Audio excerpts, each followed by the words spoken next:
नमस्कार छात्रों, मैं विवेकानंद झा आप लोगों का स्वागत करता हूं आपके अपने channel the great learning point में। जैसा कि आप लोग परिचित हैं इस नाम से, इस चैनल से, और हमारे परिवार की संख्या दिन प्रतिदिन बढ़ रही है और अपेक्षा करूंगा कि आप लोग के सहयोग से ये बढ़ता जाएगा और जहां तक मुझे हो सकेगा आपके लिए लगातार मैं प्रयत्नशील रहूँगा। मेरी उम्मीद है कि जितने लोग हमारे परिवार में सीटेट के अभ्यर्थी जुड़े हैं अच्छे से अच्छे नंबर से सारे लोग पास करें, और कैसे करें, किन किन प्रश्नों को मैं आपके लिए लाऊं, इसके लिए मैं सतत प्रयत्नशील हूं। आप देखें आपके लिए मैं क्या क्या करता हूं। आज सेलेक्टेड सीडीपी क्यों लेकर आया हूं, थोड़ा सा चेंज। हिंदी शिक्षण कई दिए, संस्कृत शिक्षण दिए, ईवीएस भी दिया। सीडीपी का पहले मैं 2-3 चैप्टर दे चुका था। आज भी एक लेकर के आया हूं, बाल विकास की अवधारणा अधिगम से उसके संबंधित प्रश्नों को। सारे चुनिंदा प्रश्न हैं और इन चुनिंदा प्रश्नों को आप देखने की कोशिश करें, समझने की कोशिश करें। जहां तक मेरी क्षमता है मैं उसे समझाने की कोशिश करता हूं।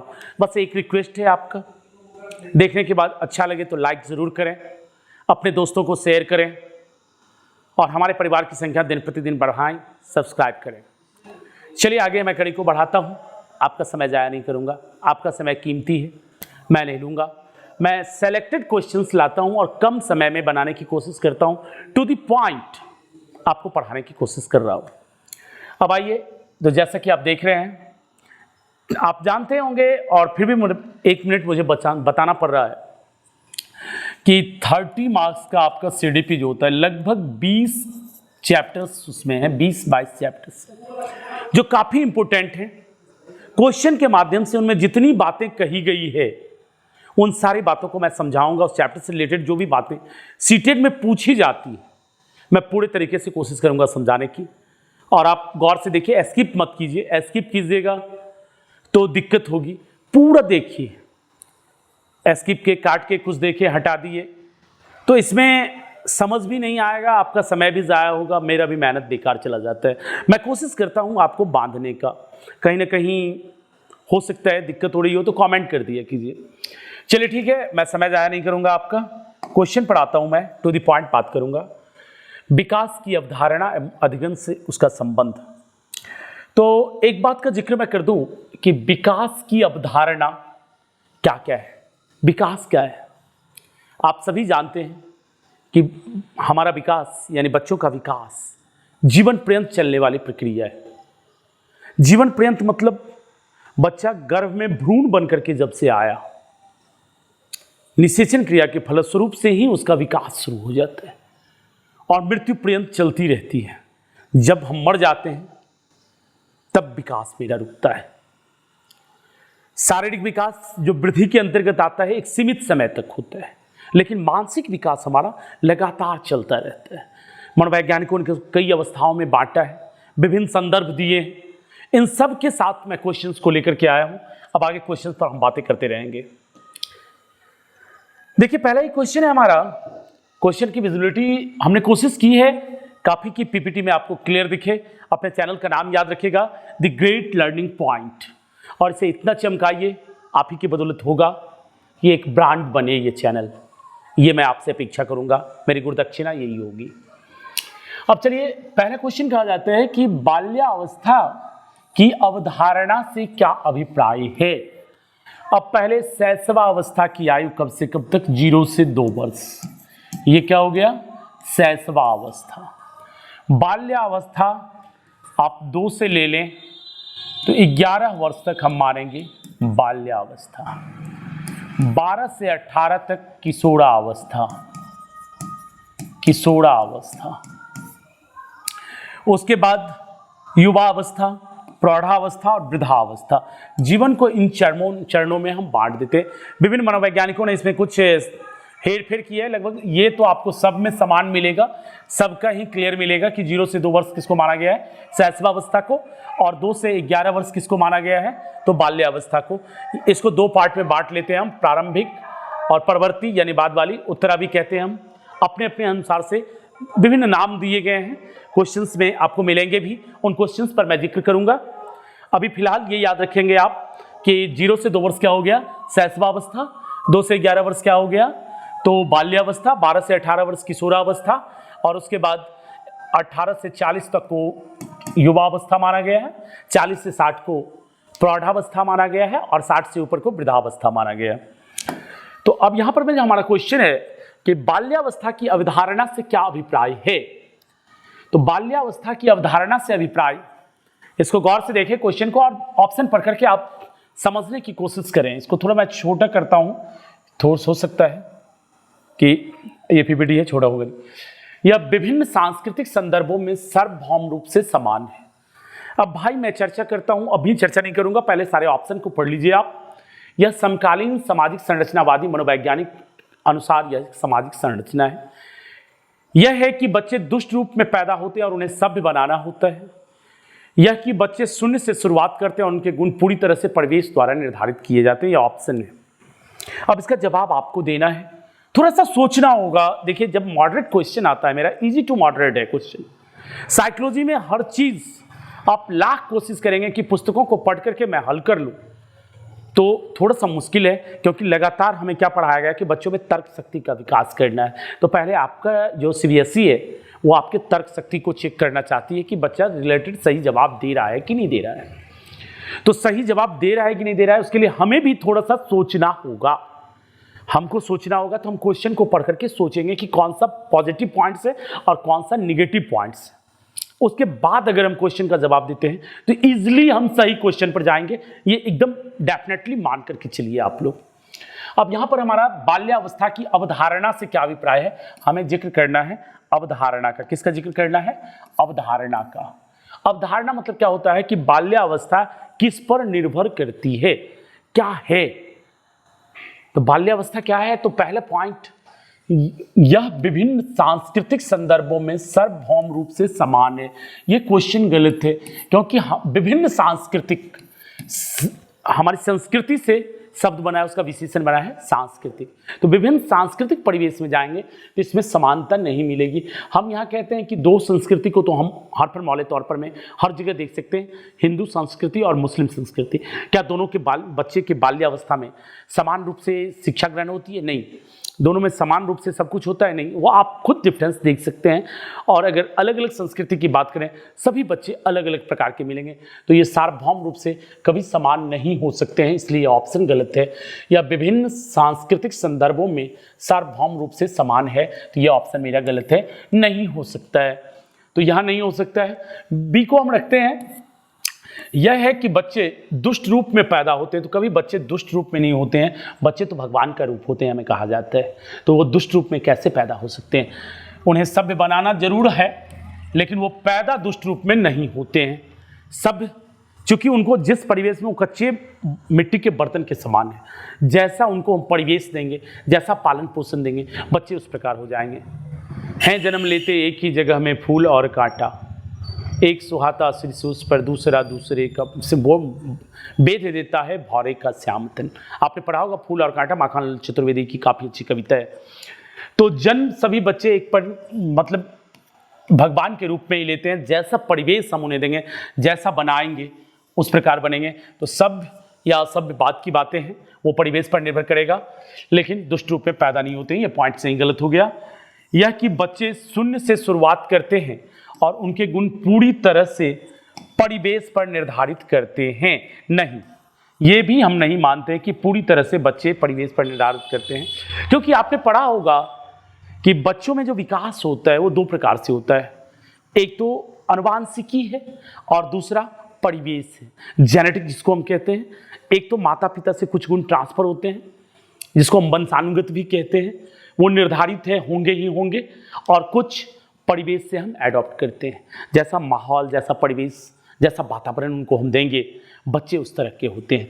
तो ये हमारा जो पॉइंट कह रहा है कि यह कि बच्चे शून्य से शुरुआत करते हैं और गुण पूरी तरह से परिवेश पर निर्भर करते हैं। ठीक है, बच्चे शून्य से शुरुआत करते हैं। बच्चे जब पैदा होते हैं तो एक कोड़ी स्लेट होते हैं, अपने परिवार, पहला समाज जो है उससे भाषा का ज्ञान अर्जन करते हैं, सामाजिक क्रियाएं सीखते हैं, कुछ कुछ सीखते हैं। उसके बाद स्कूलों में जाते हैं, इसीलिए द्वितीयक कहा गया है स्कूल को। परिवार प्रारंभिक है, वाहक है, और स्कूल वगैरह, मीडिया वगैरह द्वितीयक वाहक है। तो यहाँ पूरी तरह से जो हमारा परिवेश कह दिया, इसी के कारण ये ऑप्शन गलती हो गया। तो ये ऑप्शन गलत, ये ऑप्शन गलत, ये ऑप्शन गलत। तो आपका बचता क्या है? ये टेक्निक आपको एग्जाम में निश्चित तौर पर अपनाना है। देखिए, ये नहीं खोजना है कभी भी हमको। सीटेट के एग्जाम में मॉडरेट क्वेश्चन जब भी आते हैं, हमारा सब्जेक्ट थीम तो पढ़ा हुआ है, चलो ठीक है। बहुत सारे गाइड वगैरह मार्केट में उपलब्ध हैं, बहुत सारी बुक उपलब्ध हैं। मेरा भी बुक आने वाला है कुछ दिनों में, मार्केट में आपको मिलेगा। चूँकि ऑफलाइन बैच मैं बहुत दिनों से दे रहा था, नोट्स तो मेरे पास था ही था, उन नोट्सों को ही मैंने संग्रह करके और कुछ कंटेंट को डाल करके एक बुक बनाया है। बुक आप लोगों के लिए प्रोवाइड करवाऊंगा। पहले तो ई बुक डाल दूंगा अपने द ग्रेट लर्निंग पॉइंट जो टेलीग्राम चैनल है हमारा, उस पर आप लोग देखिए, सराहना करेंगे तो फिर उसको मार्केट में पब्लिश करेंगे। फिलहाल यहाँ हमको जो क्वेश्चन था उसके हिसाब से 3 क्वेश्चन, ये सीटेट का मैं एक ट्रिक बताता हूँ आपको। अगर समझ रहे हैं भाषा को, तो भाषा को समझने के बाद आप कोशिश कीजिए कि ये गलत हो गया, ये गलत हो गया, ये गलत हो गया, तो बचा जो वो आंसर हो जाएगा। इस पर में आपके मैक्सिमम क्वेश्चंस ठीक हो जाएंगे। अब इसको हम पढ़ते हैं। समकालीन सामाजिक संरचनावादी मनोवैज्ञानिकों के अनुसार यह एक सामाजिक संरचना है। Absolutely right. समकालीन सामाजिक संरचनावादी जो मनोवैज्ञानिक हैं, उन्होंने बाल्यावस्था एक सामाजिक संरचना के रूप में देखा है। बच्चों के आयु वर्ग को डिवाइड किया है। जो ये अवस्था शैशवावस्था की हो गई, जब बच्चा आँख कान नाक इत्यादि से सोचता है, वो अवस्था हो गया उसका शैशवावस्था। उससे बढ़ा जब खेल खेल में अपने समकक्ष लोगों के साथ, अपने हमउम्र बच्चों के साथ वो टीम बनाता है, खेलता है, तो उस अवस्था को हमने क्या कहा? बाल्यावस्था। तो ये किनके द्वारा कहा गया है? तो अभी सामाजिक संरचनावादी जो मनोवैज्ञानिक हैं उनके द्वारा दिया गया, तो यह एक सामाजिक संरचना हो गया। तो कुल मिलाकर बाल्यावस्था की अवधारणा से क्या अभिप्राय है? तो मनोवैज्ञानिकों के अनुसार यह एक सामाजिक संरचना है। क्लियर है आंसर? चलिए, सारे क्वेश्चंस पूछे गए हैं किसी न किसी टेट में और इम्पोर्टेंट हैं आपके द्वारा लिए आने वाले 15 दिसंबर के आगामी परीक्षा को, इसलिए गौर से देखिए और फायदा उठाइए। और इससे रिलेटेड और भी क्वेश्चन, जितनी बातें मैं समझा रहा हूँ क्वेश्चन को समझाने में, इससे रिलेटेड और भी जो क्वेश्चंस आएंगे, उन क्वेश्चंस पर मैं इन समझी हुई बातों के साथ, समझ के साथ बनाने की कोशिश कीजिए, जिससे कि आपको काफ़ी हद मिले। मैं एक चीज़ ज़रूर कहूँगा बच्चों, अगर अच्छे ढंग से पास करना है तो आप क्वेश्चन बैंक जरूर बनाएं। किसी भी प्रकाशन का उठाएं, नेट से निकालें, क्या करें मुझे नहीं पता, पर क्वेश्चन बैंक को बनाएं जरूर। और जो सही हो या गलत हो, उन सारे क्वेश्चंस को आप थिंकिंग कीजिए। साइकोलॉजी में थिंकिंग जरूर कीजिए। मैथ का चलो हल कर लिया, आता है ठीक है, नहीं आता है ठीक है। ईवीएस में मैंने 15-20 क्वेश्चन जो एनसीईआरटी बुक से है उसको देखा, याद है ठीक है, नहीं है याद कर लिया, उसको समझ के साथ विकसित कर लिया अपने अंदर। लेकिन जहां सीडीपी का प्रश्न आता है, कुछ क्वेश्चंस ऐसे हैं जो आपको सोचने पड़ते हैं।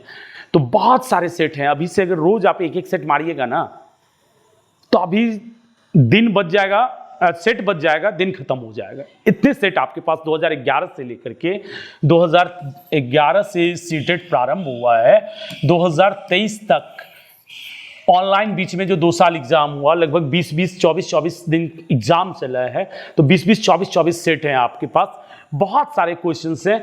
आप कोई भी प्रैक्टिस सेट ना बनाकर मेरा मशविरा मानिएगा, तो आप सिर्फ और सिर्फ क्वेश्चन बैंक को बनाइए और उसके क्वेश्चंस को हल कीजिए।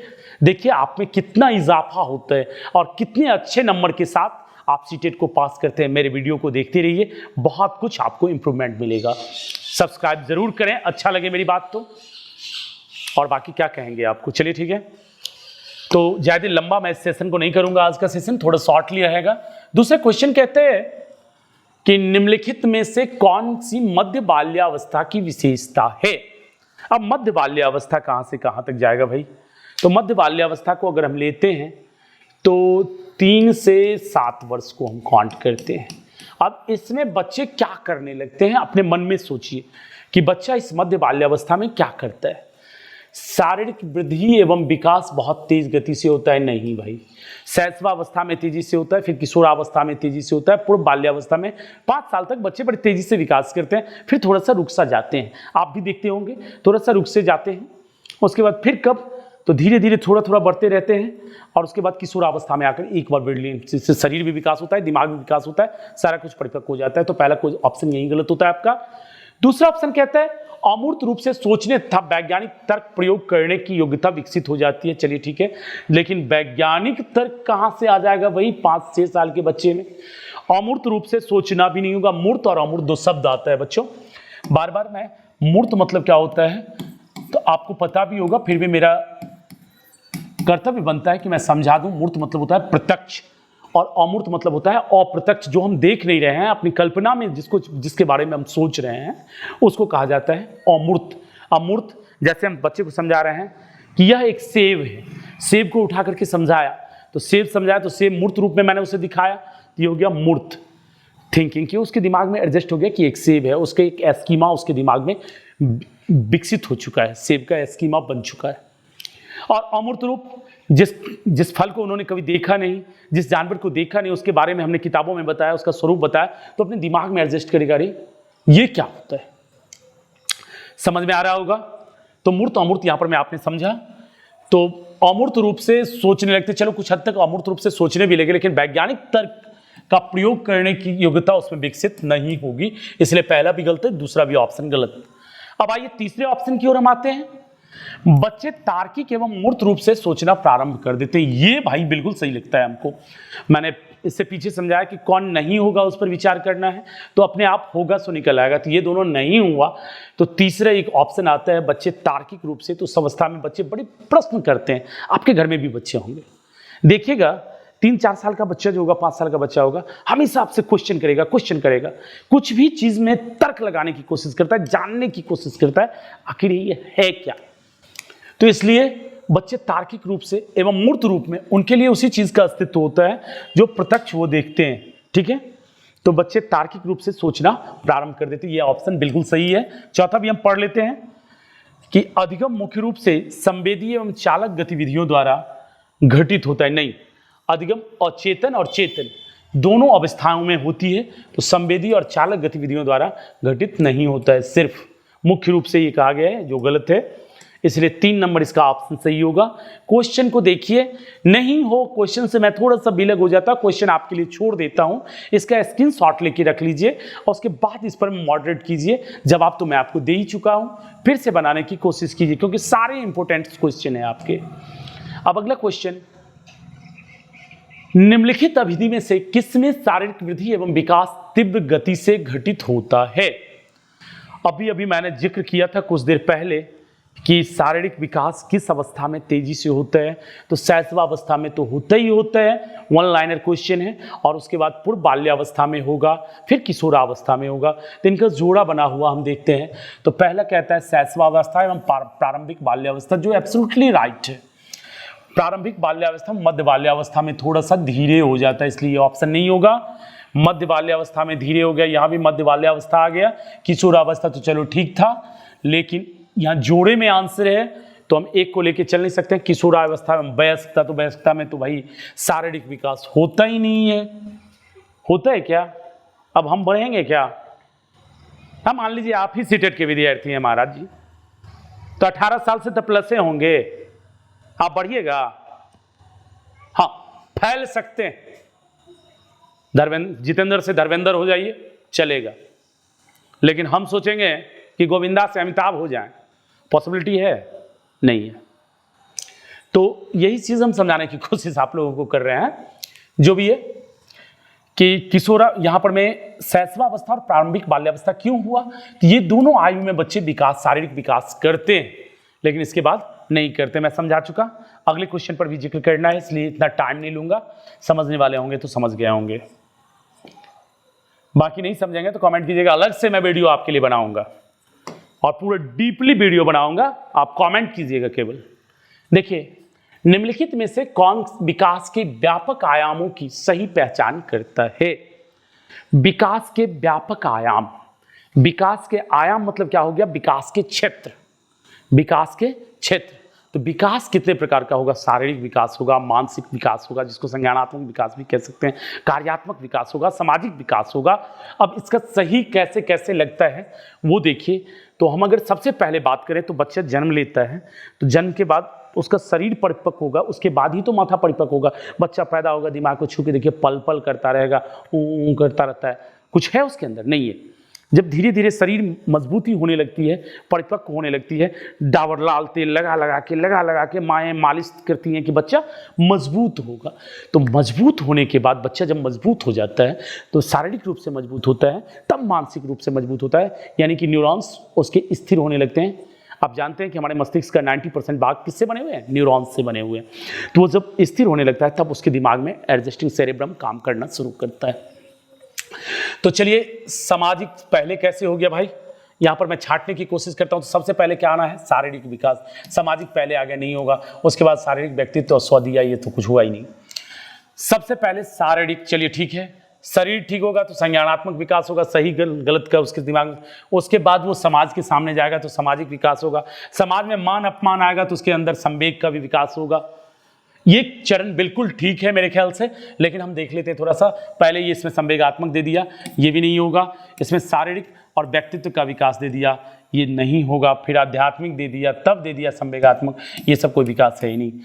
पहले यहाँ जो क्रम हम देख रहे हैं, आध्यात्मिक भी किससे जुड़ा हुआ है? तो सामाजिक से जुड़ा हुआ है। तो सबसे पहले अगर हम चर्चा करें तो बच्चे का कौन सा विकास होगा? शारीरिक विकास होगा। सबसे पहले कौन सा विकास होगा? शारीरिक। मैं बार बार मिटा देता हूं इसलिए कि आपको देखने में प्रॉब्लम ना हो, मैं भी हटने की कोशिश करता हूं। तो देखिए, सबसे पहले विकास होगा शारीरिक। शरीर ठीक हुआ, फिर संज्ञान आया, उसके अंदर समझ आई तो समाज के साथ अंतःक्रिया किया, सामाजिक विकास बढ़ता चला गया। समाज में अच्छे बुरे का ख्याल आया, तब मान अपमान का भान आया, तब क्रोध, रोना, ये सब विभिन्न प्रकार के 20 प्रकार के संवेग हैं, 14 प्रकार के संवेग हैं, सॉरी। आपको मैं पढ़ाऊंगा, संवेग पर भी एक वीडियो बनाऊंगा बहुत जल्द। अब जल्दी से जल्दी मैं सारा वीडियो आपको दे देने की कोशिश करता हूँ, इसलिए लगातार मैं दे रहा हूँ वीडियो और देने की कोशिश करता हूँ। आप लोग मेहनत करते रहिए, क्वेश्चन बैंक बनाइए, निश्चित तौर पर मैं सक्सेस होंगे। जो भी दिक्कत होती है कमेंट में लिखिए कि सर इस पॉइंट को समझाइए, इस पॉइंट को समझाइए, ऐसा वीडियो बनाइए। मेरा क्या होगा? उत्साहवर्धन होगा। अगर आप कोई पॉइंट देते हैं तो मैं उस पॉइंट को समझाने में बड़ी तन्मयता दिखाऊंगा। लगेगा कि लोग देख रहे हैं, हमसे आकृष्ट हो रहे हैं, हमारी मेहनत में कहीं ना कहीं सार्थकता हो रही है। तो यहां पर आपने समझा, इस क्वेश्चन को समझा, निम्नलिखित में कौन सा विकास व्यापक आयामों को की पहचान कराता? तो सबसे पहला विकास कौन सा हो गया? शारीरिक विकास, उसके बाद संज्ञानात्मक, उसके बाद सामाजिक, उसके बाद संवेगात्मक।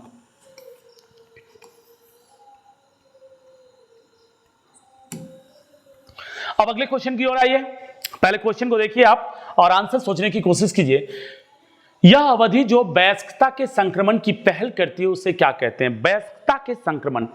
अब एक एज होता है हमारे अंदर जिसमें हम बड़े तो नहीं होते हैं लेकिन बड़ों के समान व्यवहार करने लगते हैं।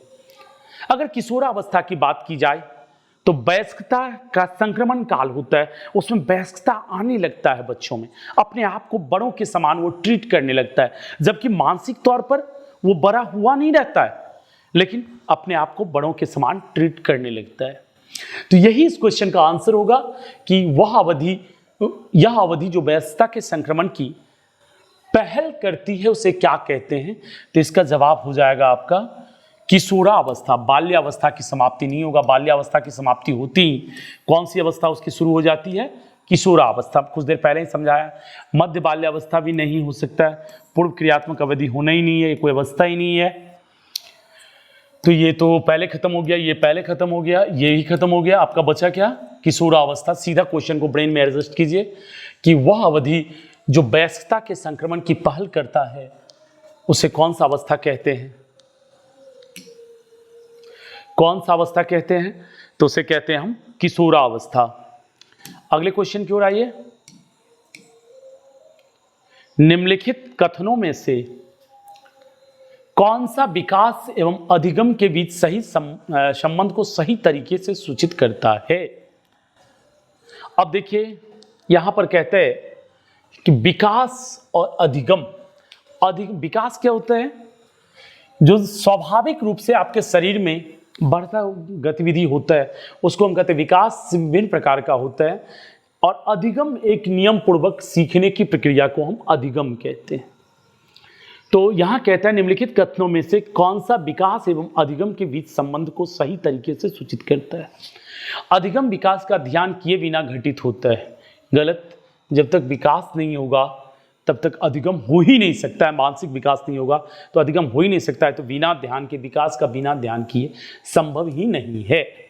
अधिगम की दर विकास की दर से काफी अधिक होती है। अब अधिगम हुआ मतलब क्या? विकास होता चला गया। अधिगम हुआ, कोई चीज सीखा आपने तो आपका विकास हुआ कि नहीं हुआ? किसी चीज को आपने सीखा तो आप में विकास हुआ। आप डेवलप किए, तो इसीलिए अधिगम की दर विकास की दर से काफी अधिक होती है, हो ही नहीं सकेगा। पहले अधिगम की दर अगर तीव्र होगी तो विकास की दर तो अपने आप तेजी से बढ़ने लगी भाई। विकास एवं अधिगम अंतः संबंधित और अंतः निर्भर होते हैं। चलिए इसको हम रोकते हैं, इससे अगला पॉइंट देखते हैं। विकास एवं अधिगम संबंधित नहीं है भाई, ऐसा तो हो ही नहीं सकता। विकास अधिगम हुआ तो विकास हुआ, इसीलिए विकास एवं अधिगम अंतः संबंधित है और अंतः निर्भर होते हैं। अधिगम करेगा तो अभी विकास होगा और विकास तभी होगा जब अधिगम करेगा। संज्ञानात्मक विकास की जहां तक बात है, शारीरिक विकास अपने आप होता रहेगा और संज्ञानात्मक विकास का मतलब ये होता है कि अर्जन करें या अधिगम करें तभी आपका विकास होगा संज्ञानात्मक। इसीलिए विकास और अधिगम अंतः संबंधित हैं और अंतः निर्भर होते हैं। कोई डाउट हो तो बताइएगा जरूर, हमारे ख्याल से कोई डाउट होगा नहीं। मैं कोशिश कर रहा हूं कि आपके सारे डाउट को क्लियर कर दूं। अब अगला, प्रारंभिक बाल्यावस्था इस अवधि की ओर इंगित करती है। तो मैं बार बार जिक्र किया कि आपको तभी भी समझाने कहा था, 0 से 2 वर्ष क्या हो गया भाई, बताइए, शैशवावस्था। 0 से 2 वर्ष क्या कौन सी अवस्था होती है, शैशवावस्था। और 3 से लेकर के 2 से भी मान सकते हैं, 2 के बाद का ईयर 3 ईयर शुरू होता है, 3 से 11 वर्ष तक को हम कहेंगे बाल्यावस्था। इसको 2 पार्ट में बांट लेते हैं, तो 3 से 7 या 3 से 8 ये मिल सकता है, 8 से 11 मिल सकता है, ठीक। तो 3 से 8 जो हो गया वो हो गया प्रारंभिक बाल्यावस्था या पूर्व बाल्यावस्था के नाम से हम इसे जानते हैं। तो सीधा से जवाब हो गया आपका क्या, 3 से 8 वर्ष। 6 से 12 वर्ष तक तो पूरी बाल्यावस्था ही नहीं, बाल्यावस्था थोड़ा सा कट गया, ये उत्तरा बाल्यावस्था है, परवर्ती बाल्यावस्था इसको नाम से जानेंगे। जन्म से 5 वर्ष तक में शैशवावस्था भी आ गया, कोई अवस्था निर्धारण नहीं है। जन्म से 8 वर्ष तक कोई अवस्था का निर्धारण सीधे तौर पर नहीं है, इसको खंडों में बांटा गया है, क्योंकि पहले हम 0 से 2 वर्ष को काट देंगे।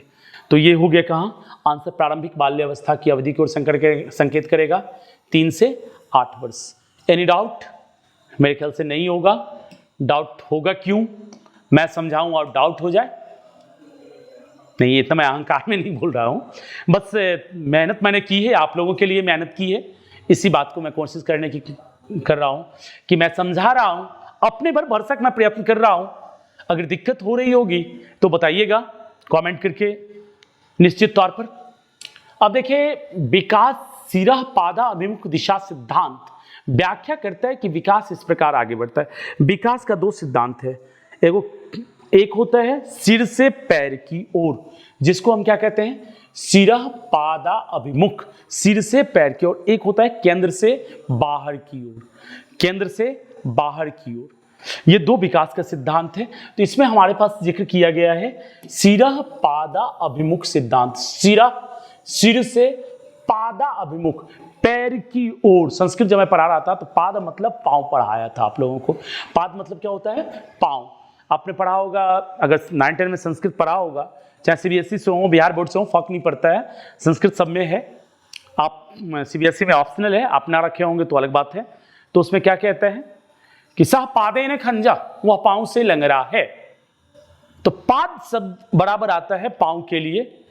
तो सिरह पादा अभिमुख, सिर से पैर की ओर। बच्चों का विकास कैसे होता है, तो सिर से पैर की ओर होता है, केंद्र से बाहर की ओर होता है। ये ग्रामीण से शहरी की ओर नहीं होगा, सामान्य से विशिष्ट कार्यों की ओर नहीं होगा। सामान्य से विशिष्ट होता है, लेकिन यहाँ सिरह, चूंकि सिरह पादा अभिमुख की ओर है, इसलिए उस पर हम जिक्र नहीं करेंगे। निम्न से एकीकृत कार्यों की ओर इसका भी कोई जिक्र नहीं है। यहाँ क्या है, सिरह पादा अभिमुख दिशा सिद्धांत व्याख्या करता है कि बच्चों में विकास कैसे होता है। तो सिर से पैर की ओर, कोई भी बच्चा कैसे वृद्धि करता है, तो सिर से पैर की ओर, केंद्र से बाहर की ओर, याद रखिएगा, ठीक। अब अगले क्वेश्चन की ओर चले हम। शैशव काल की अवधि है। भाई ये क्वेश्चन तो बड़ा नॉर्मल है, अब सभी को कई बार मैं बता चुका हूं। जन्म से 2 वर्ष तक, शैशव काल की अवधि कितने से कितने वर्ष तक है, जन्म से 2 वर्ष तक। इसको बार बार जिक्र करने की हमको जरूरत नहीं है। चलिए अगले क्वेश्चन की ओर हम चलते हैं। निम्नलिखित में से कौन सा कथन विकास के बीच संबंध को सर्वश्रेष्ठ रूप से जोड़ता है और अधिगम के, निम्नलिखित में से कौन सा कथन विकास के बीच संबंध को सर्वश्रेष्ठ रूप से जोड़ता है और अधिगम के। क्वेश्चन को पढ़ने के बाद हमको ऑप्शन पढ़ना होगा, क्वेश्चन अधूरा छोड़ दिया गया है। तो विकास अधिगम से स्वतंत्र है, बिल्कुल नहीं है। अधिगम होगा तो विकास होगा, पहले क्वेश्चन में मैं समझा चुका हूं। अधिगम विकास के पीछे रहता है, अधिगम और विकास समानार्थक परिभाषित शब्द हैं, नहीं।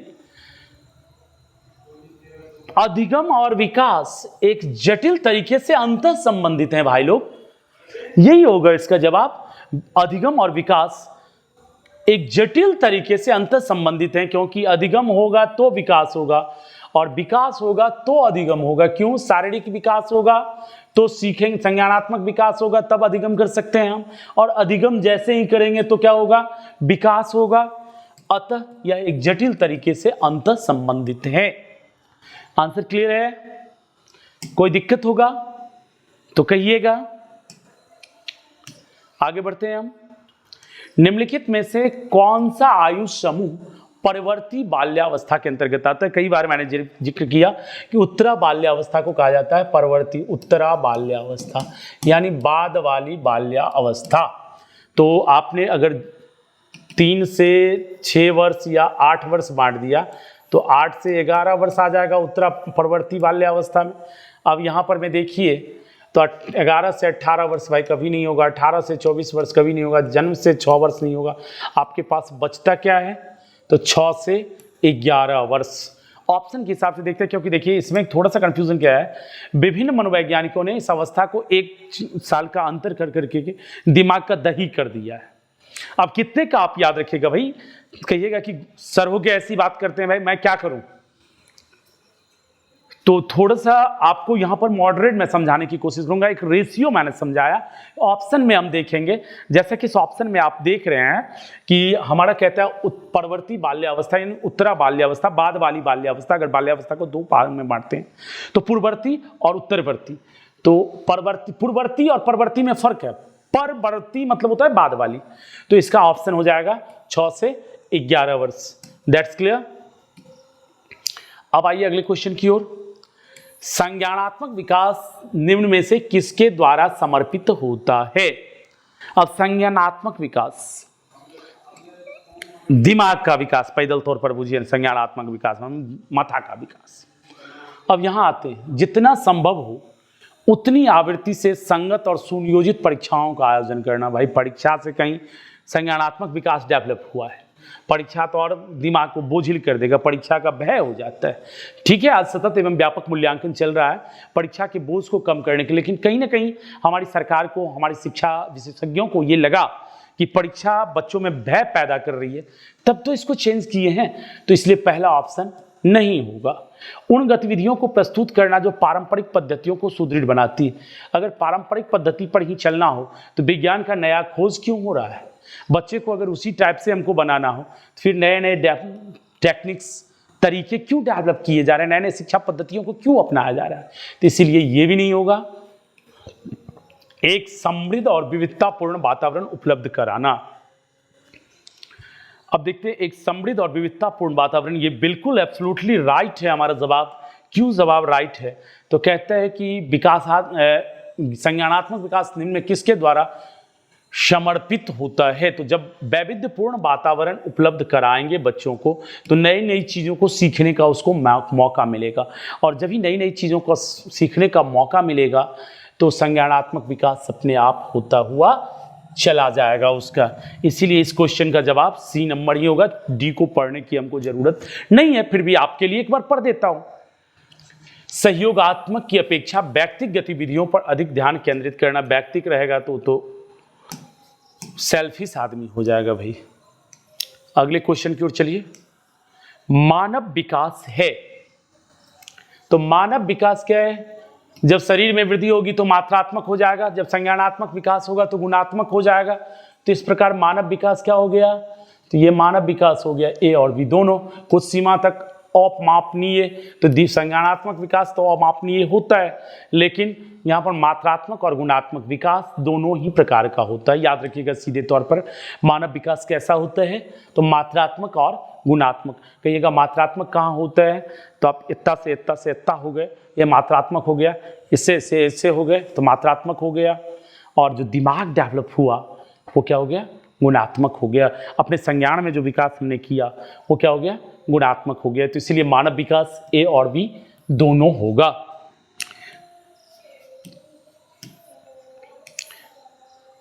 अगले क्वेश्चन को देखा जाए तो निम्न में से किसका मिलान उचित है? अब किसका मिलान उचित है, तो सबसे पहला जिक्र है शारीरिक विकास वातावरण। हम जानते हैं कि शारीरिक विकास दो कारणों पर निर्भर करता है, आनुवांशिकी और वातावरण दोनों पर निर्भर करता है। निश्चित तौर पर बौने माँ बाप का बेटा बौना ही होगा। अब कहिएगा इसमें, तो भाई हम कुछ नहीं कह सकते हैं, जो आपका किताब कहता है। अगर अपवाद में किसी बौने माँ बाप का बेटा लंबा हो गया तो मैं कुछ नहीं कहूँगा, डीएनए करवा के देखिएगा आप लोग। चलिए ठीक है। संज्ञानात्मक विकास की परिपक्वता, संज्ञानात्मक विकास परिपक्वता पर निर्भर। अगर परिपक्व है ही तो संज्ञानात्मक विकास कहाँ से हुआ है? धीरे धीरे तो परिपक्वता आएगी, इसलिए भी सही नहीं है। सामाजिक विकास वातावरण पर निर्भर करता है, ये एब्सोल्युटली राइट है, क्योंकि जैसा वातावरण मिलेगा उसको वैसा सामाजिक विकास होगा। संवेगात्मक विकास परिपक्वता पर निर्भर करता है, निर्भर नहीं करता है। ये परिपक्वता आने पर ये संवेगात्मक विकास सुदृढ़ हो जाता है। तो सबसे इंपॉर्टेंट इसका सही जो है किसका मिलान उचित है, तो सबसे बेहतर क्वेश्चन ये ऑप्शन ये है कि सामाजिक विकास वातावरण पर निर्भर करता है। जिस प्रकार का हम वातावरण देंगे बच्चे का सामाजिक विकास वैसा होगा। That's clear? कोई दिक्कत? मैं कोशिश किया हूं आप लोगों के लिए अच्छे क्वेश्चंस को सेलेक्ट करने का, और बहुत अधिक क्वेश्चन नहीं ले रहा हूं, मैराथन क्लास से मैं लूंगा। अब बीच बीच में एक मैराथन, इस सप्ताह भी एक मैराथन आपको मिल जाएगा, शनिवार तक एक मैराथन मिल जाएगा जिसमें 50 क्वेश्चन मैं लूंगा, फिर 100 क्वेश्चन तक ले चलूंगा। आदत डाल रहा हूं ना आपका, धीरे धीरे। मैं तो बोल लूंगा भाई, मैं तो थोड़ा सा बना लिया वीडियो, 100 क्वेश्चन कर लिया, 50 क्वेश्चन कर लिया, थक गया तो बैठ के पानी पी लूंगा, रुक दूंगा। लेकिन आप देखोगे निरस्ता नहीं आनी चाहिए, बस इसलिए शॉर्ट में लेके चल रहा हूं, लेकिन करवा मैं रहा हूं। सारे वीडियो को देखिए जरूर, ये मेरा रिक्वेस्ट है आपसे। तो विकास के किस काल को अत्यधिक दबाव और तनाव का काल कहा जाता है? मैं कौन हूं, क्या हूं, कहां हूं? सबसे ये दबाव और तनाव का जो काल होता है भाई मेरे, वो होता है किशोरा अवस्था, बिना मतलब का टेंशन लेने वाला। इसको तूफानी अवस्था भी कहा जाता है, dangerous edge, very dangerous edge कहा जाता है इसको।